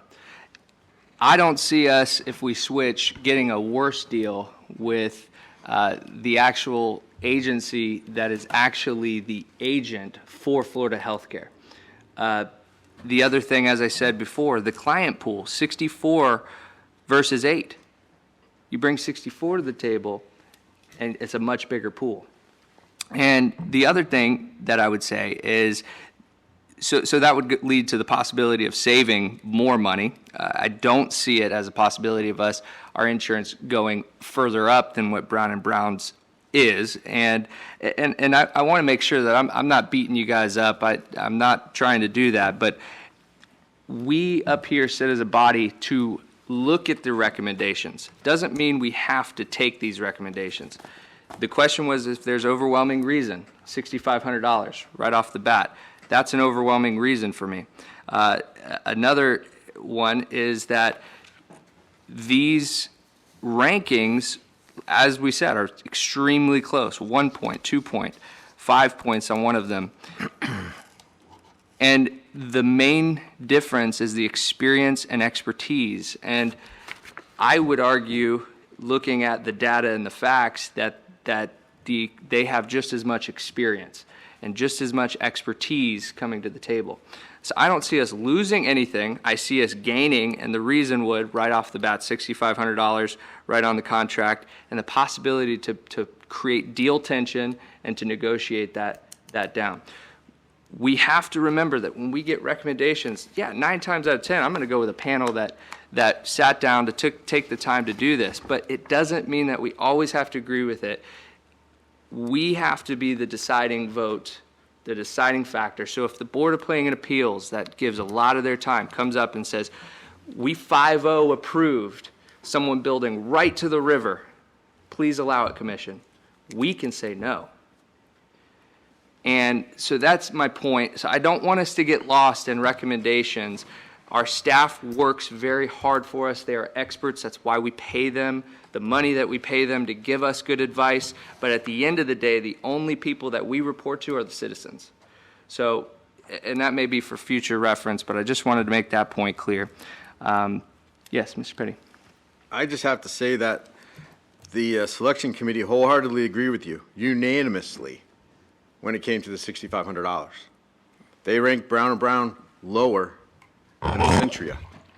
However, the end score, the other 2 categories, they felt were overwhelming of the cost. Right, and I disagree with those, just the middle one.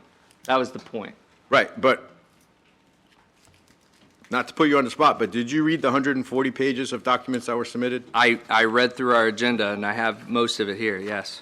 Okay, thank you. Any other comments before I call for a motion? All right, at this time, I'll open a motion on the floor. I would call for a motion to approve Essentia to have the contract. Mayor, I'll make a motion to approve the recommendation of the committee. That would be Brown & Brown. Do we have a second? Second. We have a motion and a second. Any discussion needed? All those in favor signify. We didn't open it up. Yeah, we opened it up to the okay. public. Okay, right I'm away. sorry. All those in favor signify by saying aye. Aye. Or, I'm sorry, for clarifications, you know what, I'm going to vote aye on this. All those opposed? Motion carries unanimously. All right. Now moving to our communication. And let me be clear, too, that it was not a dig at you guys, and I look forward to the year coming up here, and hopefully we can maybe drive that price down. So with that, we'll move to communications, and Mr. City Manager, Mr. Forte. Yeah, I have a couple of things. Well, that was a good discussion, and I'll stick to my comment of I don't like insurance. I like having it, I don't like dealing in it. But one of the things, Commissioner Penny, with regard to presentations, is I think the committee will still do their ranking based on the data. No, that's what I mean. I'd like them to have the data first and then Yeah. have a follow-up interview. Exactly. Not get And hung up on the sales I process. agree No, with no. that. You know, that's typically Yeah. what happens is they do their rankings and then they call the vendors in and they ask questions based on their ranking, and only if there's overwhelming evidence to change their score, then that's what they would do. I wholeheartly agree with that So process. I just want to make sure Yeah. that 100%. we understand that I Yeah. wasn't trying to put the presentation first. No. Okay, so a couple of things. One is the Chamber State of the City breakfast is on January 21st. And that's a reminder, and Mayor, you might be bringing this up in your comments, of the selection for the Citizen of the Year.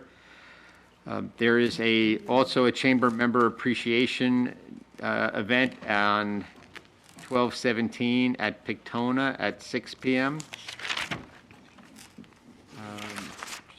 And I wanted to give you a quick update that the mayor and I met with Scott and Reiner and Julie with regard to the Pictona considering taking over the health YMCA facility and Holly Hill Fitness, and there were a number of items that we discussed in that meeting. One of them, and I'm just going to mention some of these things. What I plan to do is hopefully have a work session with you on January 5th so that we can hopefully get to like a 90% or better agreement with this before coming to you on January 12th with a request for direction as to whether or not we're going to provide 180-day notice to the YMCA. Things that came up were the name of the facility. And again, we don't have to discuss this tonight. It's just something to keep in your back of your head for the night that we have the work session. Is they were talking about calling it Pictona Activity Center. At one time, we talked about it being the Holly Hill Activity Center or Holly Hill Fitness. So the name of the facility, I think, is going to be important. There should be Holly Hill recognition, but of course, they also want Pictona recognition. And I think if it were something like Holly Hill Fitness Center, home of the International Federation of Pickleball, that would be wonderful. We did talk about the types of activities that they would do, both the dry activities, meaning the dance, yoga, pickleball, all those, the weights, the fitness, and also the wet activities in the pool, the water aerobics, the swimming, the therapies, the youth learning to swim, all those kind of things. We talked a little bit about a performance standard of how to try to determine if they're successful, and really I think what we deemed it to be is it's going to be based on the finances. If they're running in the black, then they must be doing well. If they're running in the red, then there must be a problem. So it's hard to put a performance standard that says, well, you have to have 10 yoga classes. Well, yoga may not be the thing. It may be something else. The biggest things that we talked about were the renovation processes. They're looking to put in about $1 million, maybe $1.2 million into the renovations into this facility, which is not just the facility, it's also the expansion or conversion of the tennis courts into pickleball courts with an overhead cover for them to do instructions and training their officials and their coaches, et cetera. So they're anticipating that the development would occur in two phases. One phase, they're estimating to be at about $500,000, of which they will pay 75%. So the city would be responsible for $125,000. And the second phase may also be another $500,000 that they would pay 75% of. But in phase two, we would try to obtain an ECHO grant. So the ECHO grant, if awarded, would come off the top, and then we would split the balance of that 75-25. So at maximum, we would be out of pocket $250,000 for the development. And what's important here is that, again, the asset belongs to the city of Holly Hill. So we've got a current facility that will be improved by $1 million, and the city will own it. They're also looking at an estimated cost of bringing in $250,000 worth of equipment. Okay, so these are things, and the equipment would, again, be owned by the city. They also talked about the cost that the city would incur for the ongoing maintenance is that they'd want the pool heated during the cooler months so that they can keep year-round water activities. They'd like the city to fund the full-time fitness director, which could be a $50,000 salary and benefits payment to them for that operations. We would take over the repairs and maintenance of any size. So in other words, right now, we have an agreement with the YMCA that if a repair exceeds $1,500, that's when the city jumps in to make the repair. And I tend to think that in situations where you have that, and I'm not saying this necessarily negatively, but I think it does happen, that sometimes the tenant will wait for a project to exceed $1,500 before they attempt to repair it, and then it becomes the landlord's responsibility. Call it what it is. So that's basically a summary of what the meeting was. I just wanted to bring that to your attention to see if any red flags pop up that you say, hey, wait a second, time out, this isn't what we're talking about. Otherwise, we'll prepare to have an in-depth conversation at the work session around January 5th. And prior to that, you'll get a copy of the draft agreement that Scott's working on, and we'll have a much more detailed conversation at that time.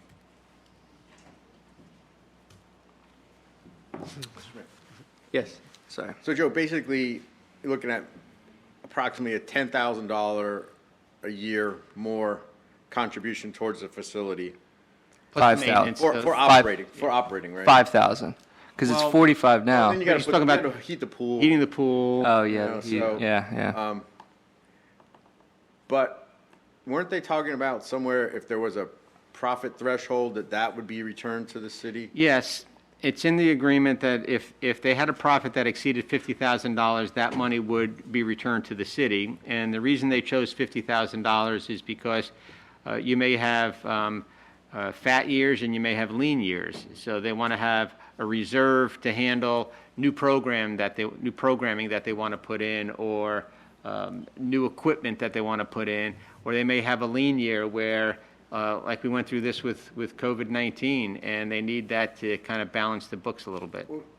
I agree with that, but would it be prudent to set a maximum limit on that reserve? So for example, let's say they ran 25,000 a year for the next 4 years, so now they have 100,000 in the bank. I don't think they would accumulate it. I think it gets put back into programs.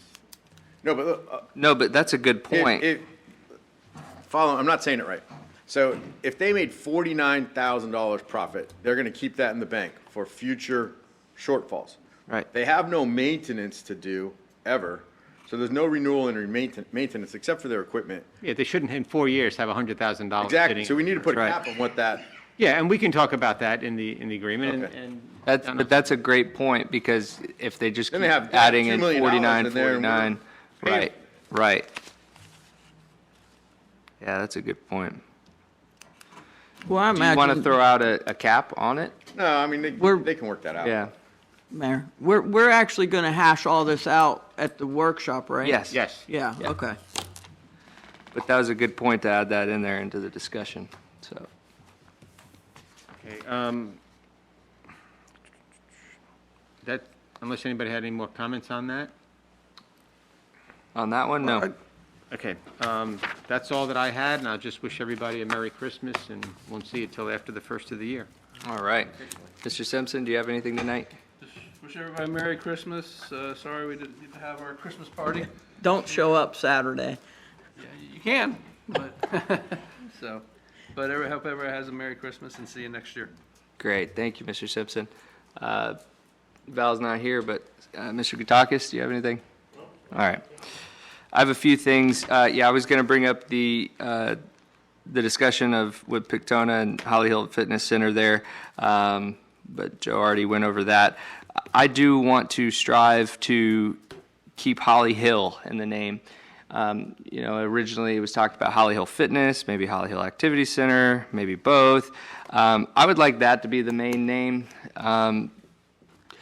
And I know Pictona's got to be in there. Joe and I tossed around a few things like home of the International.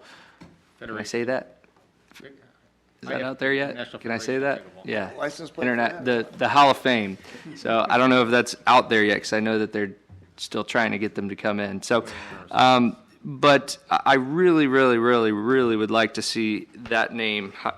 I don't want it to be Pictona. I don't want people to be confused about it. I don't want someone that just wants to work out or do dance or spin class or to be turned off by Pictona's name. Even though we know it's great, it's good, there still are a lot of people in our community that are upset that it was built and don't see the benefits of it.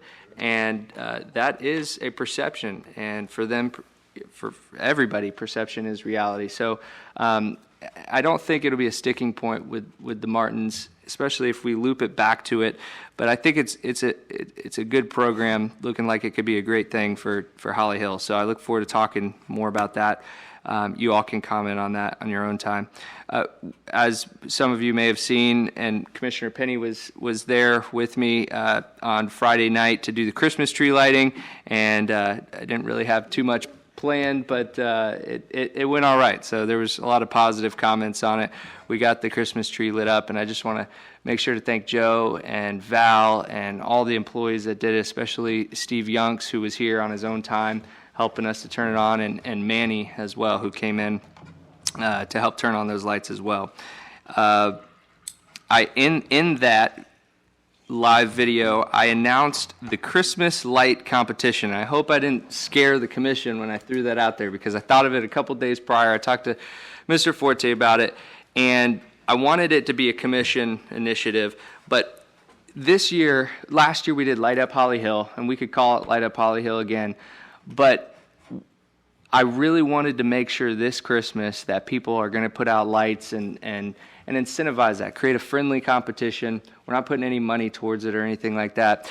And there's several things about it that I think could be really cool. What I thought was 2 categories, one residential, one commercial, and either I can choose 3 of each, 3 residential, 3 commercial, to be a finalist, or the commission can each choose 1. And I thought about doing just from your district, but our districts are too small. I think it would be better citywide if we all picked 1. And what would happen is we put it on our Facebook. And let me talk marketing to you all real quick. We have about 1,000 likes on Facebook.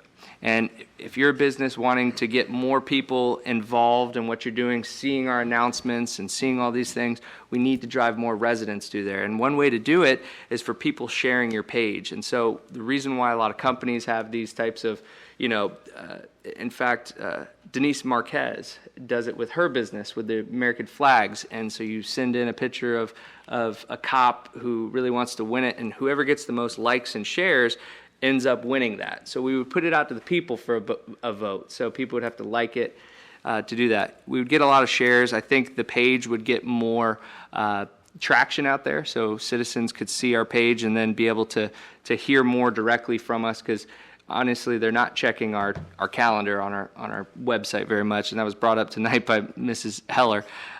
So to get that out there, I think would be good.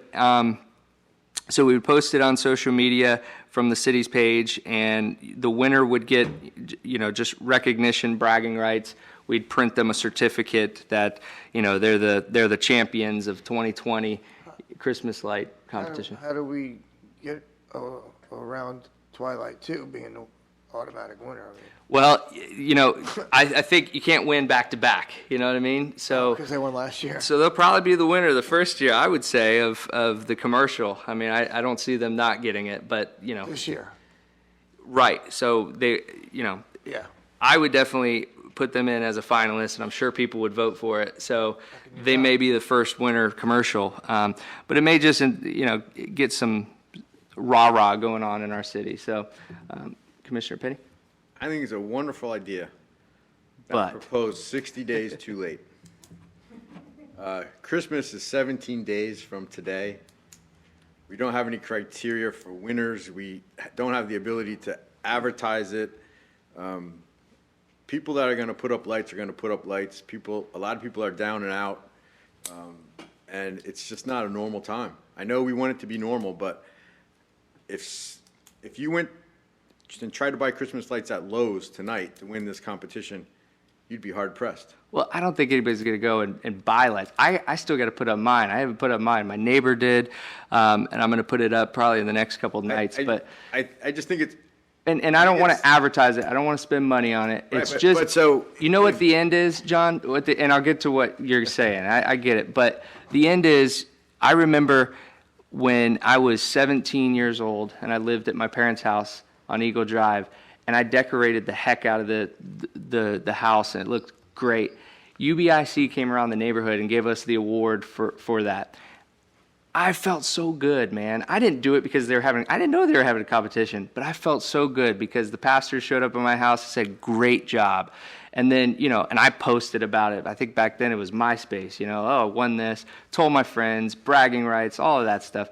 So it's not like it's a big deal. We're not having a big competition. We're not giving away $1,000 or anything like that. But it could be, build steam year after year. It could become a thing that we do. I agree with you if we start it next July, or if we started it last July, because to do it and do it well, I don't want to put my name on something that's done halfway, and to just wing it. I mean, how do we recommend people? How do we vote? Which staff member is going to coordinate all this stuff and tally all these votes? It sounds innocent enough, but Well, if you have 5 minutes, I'll explain it to you, John. Listen, it's Right. not complex. So I think if you want to, look, I'll tell you look, and I could do it this way. The mayor could go around. I'll choose 3 finalists in residential, 3 in commercial. All we have to do is have them posted on our Facebook. That's it. And then we say people to share them. And on December 20th, whoever has the most likes and shares wins. I and the commission, or whoever wants to go, goes down with a certificate. We make a post about them. They share it. It helps us out to get our city page out there more, Holly Hill page.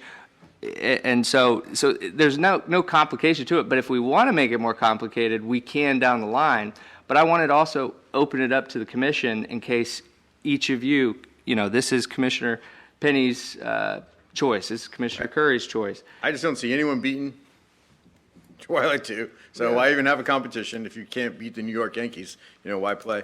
Well, Robin Hangers looks good this year too, and I know, but it comes down to who shares it the most, and gets it out and gets the most likes. But I would say Twilight's going to win the first year, and rightfully so. They should. I would think you would get as much traction off of your Facebook page if you encouraged everyone in this room to go by and take pictures of fantastic light displays in the city of Holly Hill and tag it Holly Hill somehow, whatever you do to it, and share it to your friends.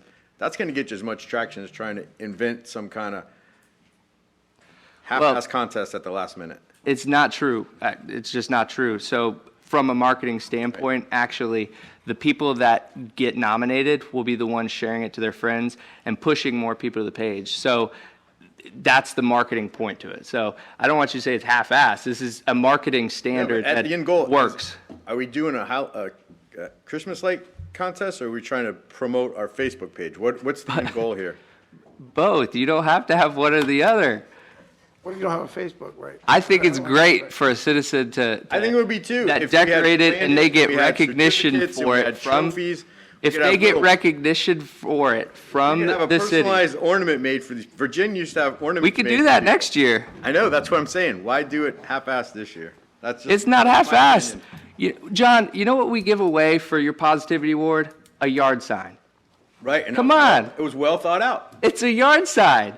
We're giving a certificate, the same thing we give away to people for being, getting, any recognition, having a proclamation. It's the same paper. It's the same thing. We don't even frame the darn thing, Mr. Penny. Right. So I think you're going too far into it to think that this is No, a half concocted thing. It's a very simple process. But if you're against it, that's okay. I get you're against it. Here's how simple it could be. You're the mayor, just do it. I wanted just to give a involve. proclamation to I people. wanted to involve you guys to do it. give you a chance to get involved.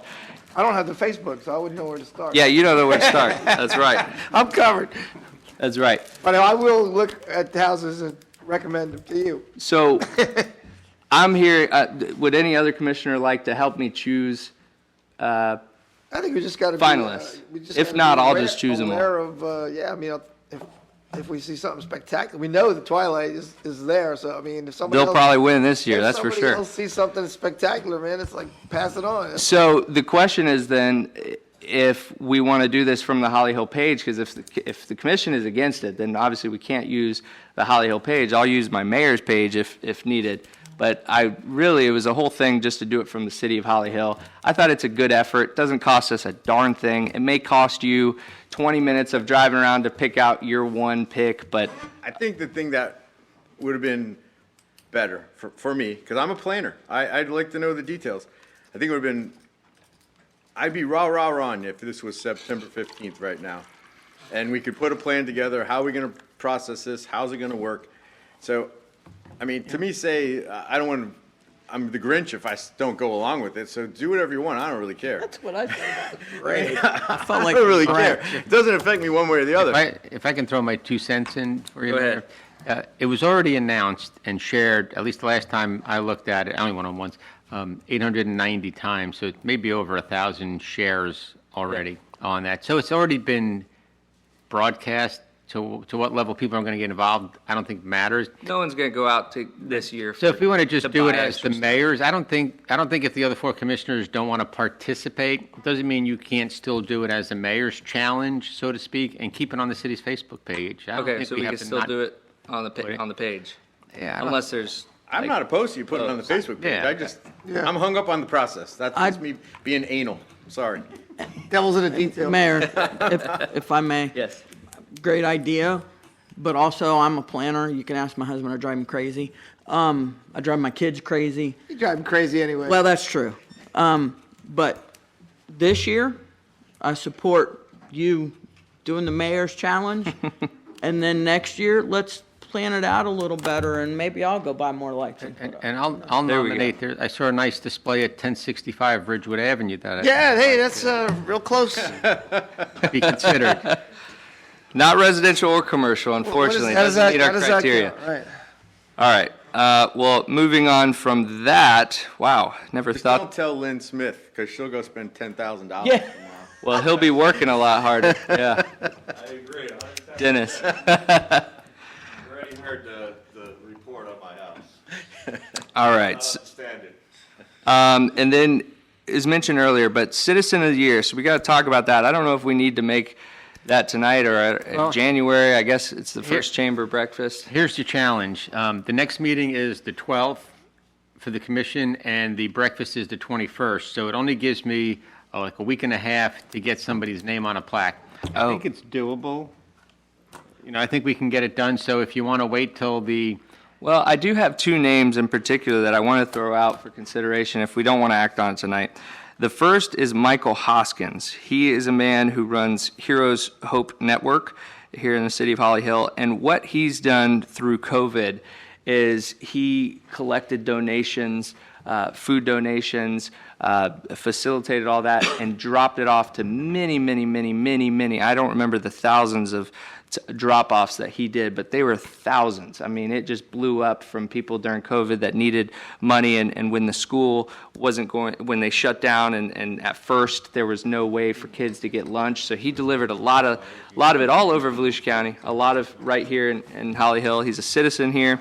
He also runs a Heroes Hope Network, which is actually for veterans with PTSD. He gets them together with other veterans so that they can work through things. He has a radio show right here in Holly Hill on WAPN and brings in veterans and talks about these things. And he really tries to do a lot of good. So I thought he would be a good one for this year because of how much he did this year. The other one is Elizabeth and Ron Bell. That live here right off of Riverside Drive. And a lot of people don't know what they did during COVID and the height of it, but because they didn't advertise it, they didn't take pictures of it, and they didn't want recognition really, which is very nice. They bought gift cards for at first it was for nurses and doctors that had to work overtime at Halifax, and they bought the gift cards from local restaurants here. And a lot of them were from Mihogar. Mihogar didn't even have gift cards at the time, so they actually went out and bought gift cards for Mihogar to sell to them, and they bought those, and then they came to our fire department, and I believe our police department too, to deliver. Is that right, Diane? Okay. Oh, it was citywide too. Okay, so they gave gift cards citywide for city workers due to what we're going through. And, you know, like I said, they weren't looking for any recognition at all. So off the top of my head, those two really, I think, have to be in consideration. Mr. Forte brought up one other name, and that was Terry Wood, correct? Yeah, Terry Wood? Because of the effort that he and maybe a couple of others put in at cleaning up Second Street Park. Yes. Did a Yeah. phenomenal job as an individual. So out of those three, I mean, we have three really, really good contenders this year, I would think. So I don't know if anyone wants to just think on that, and if we can, you said a week and a half is enough time? Yeah, the biggest issue is getting the plaque made, and I think we could get it done if we Okay. do it in that time. And then we have to talk about, what is it, business of the year, commercial of the year? What is We don't it? do that. We don't do that. The chamber does that. Chamber The only does. thing Oh, you chamber select- picks that, yeah, that's the only right. thing you Okay. select is the Citizen, okay. So, I was gonna, and I didn't know the individuals' names, I was gonna recommend the Marina Grand Homeowners Association. There's those, and I think it's the same person that Mr. Forte is talking about, and it wouldn't be one person. And I do know the other two applicants. I actually am on the SAC committee with Elizabeth. Fine, wonderful family. And I know the other gentleman too from his efforts with the veterans. But what came to thought for me was, I live down by the Marina Grand, and when I go through that Second Street Park, the truckloads and truckloads and truckloads of debris they hauled out of that place is just, if you haven't been in there, drive through there or walk through there, you won't recognize it. So that was what came to did first. they do the other property too in Daytona? No, that's code enforcement in Daytona finally getting on them. Finally. Finally getting on it. I like that. So, does anybody want to act on that tonight, or just stew on it till Monday, or Just do on it January? myself. Okay. Because I totally forgot all about it, which I do every year until it's brought up. Yeah. The last minute, he All thinks right. about it. Well, let's talk about it. Put that on the agenda for January, Mr. Forte. And with that, I want to wish everybody a very Merry Christmas, and thank you for sitting through a long meeting. So tonight, we will start with Mr. Danio. So there you go. I guess the parade unfortunately didn't go down. I had a couple people come by and were like asking about it. They understood our position, so unfortunately, this wasn't a year for that, but the holiday season is approaching, and I hope everybody has a good holiday season regardless of what happened all year. Let's always remember that it could always be worse. And I appreciate a long year with you guys, and it was, we did a lot of progress, and I just kind of reflecting back and saying, you know, this is our last meeting of this year, but I'd say that all in all, we've done pretty well. So, thanks everybody for being here. That's all I have. Thank you, Mr. Danio. Commissioner Johnson? Well, I don't have a lot to, I'm just so glad that 2020 is almost coming to an end. Amen. Even Back to the Future, they say whatever you do, avoid 2020. Yeah. But it's not been bad for some people. Some people say they've made more in 2020 because of things, but I've read so much and see so much about families that are really, really hurting, really in a bind because they don't have the stimulus money or the unemployment money, and a lot of it's getting shut off that there was getting, and people are going homeless in a lot of these bigger cities because of this. And it's really a bad thing. I know some of us are not really feeling the physical effects from it, but we still feel the emotional effects because you see other people suffering for it, and you see where there'll be this lady with the little kids or something saying they don't have any more money, but yet Congress won't vote on the stimulus thing because they want to do battle between each other, you know, back and forth with Republicans and Democrats, and make the other people suffer because of it. So we'll have to see what happens next year, but who knows? It's got to be better than this year, I would hope. And I hope it gets better. I hope we get a vaccine for it, and I hope it clears up. And I think Holly Hill has done pretty good going through the 2020 pandemic year. It's really been rough. I know in our company, we haven't slowed down very much, but some companies do really well. And when you talk about a lot of the Christmas lights, first thing always comes to mind is promote it, promote it, promote it, because the more lights I see on, the more power bill there is, and I got stock in the local power company, so I like to see the lights come on, and that's really good. And I think that Twilight Motel is lighting up pretty good again this year, aren't they? Yeah. They're run by the hotel, and also it's gonna still be a Christmas celebration, but just remember, when we have it good, there's a lot of people that don't, you know what I mean? You just have to think of them and pray for them and hope it gets better and promote it. And try to talk to the Congress people and get them to see if they can do something to help them.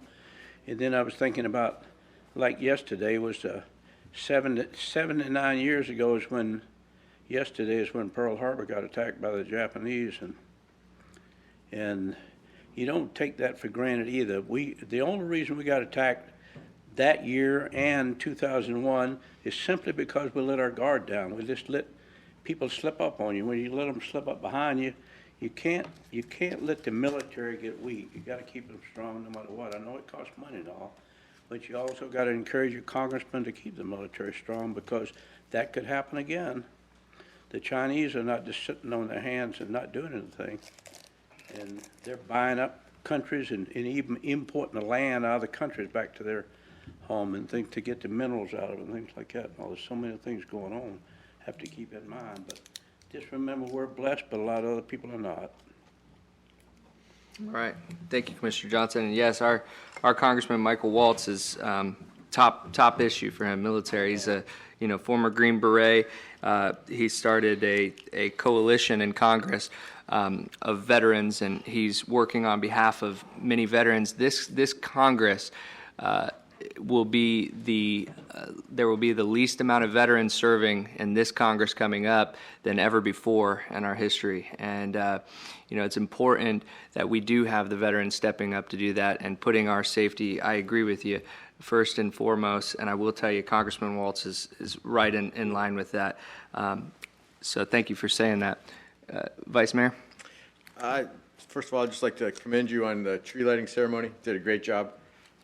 Even though you said you did it by the seat of your pants, but you're a great public speaker, and you are great in that media. So, and didn't mean to give you such a hard time on your great idea about Christmas lights. It's just my ADD, OCD, insurance fatalistic underwriter approach that XYZ. something's going to go wrong. So if I plan for it, I can accept what's going to go wrong. You are the insurance guy. But if I fly by the seat of my pants, I come unglued. So You want to make God laugh? Tell me your plans. I mean, yeah, no, I have to plan everything.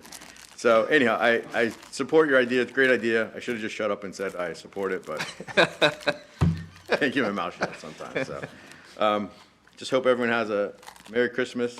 There's a lot of people in our community that are battling COVID right now. A lot of people close to many of us, and very close to many of us. So just keep them in prayers. It hits different people different ways. Some people just get a headache, and some people are fighting for their lives. So I have a lot of dear friends that are dealing with it right now. So could be worse. So we're blessed. So thank you. Thank you, Vice Mayor. Commissioner Curry?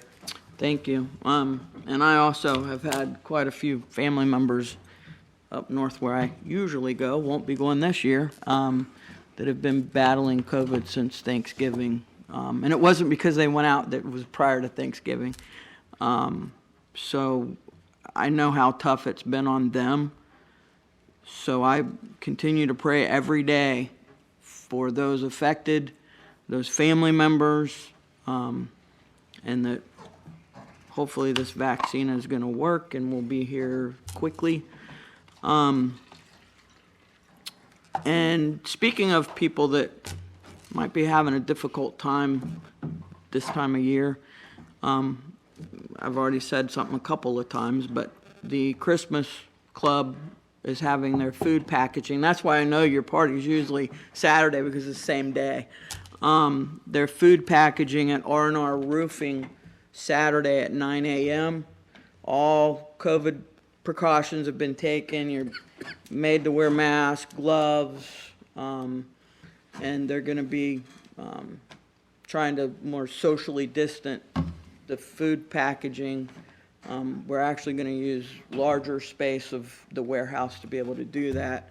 R&R has been great in this whole thing since last year. They were asked to be involved, and they have come in with both feet. And so, I mean, it usually only takes a couple of hours, but we'll receive 70 boxes for citizens in Holly Hill, and Public Works will be helping me on Monday pick those up from R&R and delivering them to the Holly Hill School, UBIC, which I already checked with Pastor today, just because they had to go to an early break. They'll still be able to get those to their families. And then we help out some senior citizens as well. So I'm proud to have been involved with this since, let's see, the first year we did a little bit of a different thing. So about 2013, we have been involved, and our citizens have received anywhere from 75 to 70. We had to back down a couple of years ago because the donations just weren't there. But we're able to help out 70 families in our city. And I know there's a lot more, and I wish I could help, and I know we all wish we could help more, but so that'll be happening this weekend. If you can join, you didn't have to RSVP to me. All you got to do is show up. If you don't have the release form you have to sign, they'll have copies there. We do have an attorney from Cobb and Cole on our board, so we had to have the release form. Other than that, I just wish everybody a Merry Christmas and hopefully a much, much happier New Year. And I look forward to seeing everybody next year. And please just remember, this time of year isn't about presents and commercial stuff and going out and shopping. And it should be about family. And this year, that should be so much more important to us because of this pandemic. Yeah, don't go visit them. FaceTime them, Zoom them, whatever's out there now. Just remember how important your family is this time of year. All right, thank you. One last thing, too, that reminded me, next Tuesday at 10 o'clock, the county council will be holding their meeting. It'll be Chairman Ed Kelly's last meeting and Deb Denny's last meeting as well, so they'll be sending them off. And then in January, we'll be getting a new county council. So if anyone wanted to attend that at 10 o'clock, they're going to do, I don't know what they're going to do, but something for Mr. Kelly and Denny. So I think I'm going to try to be there. So if anyone else wants to. So with that, Merry Christmas. We'll see you all next year. And is there any further business? We are adjourned.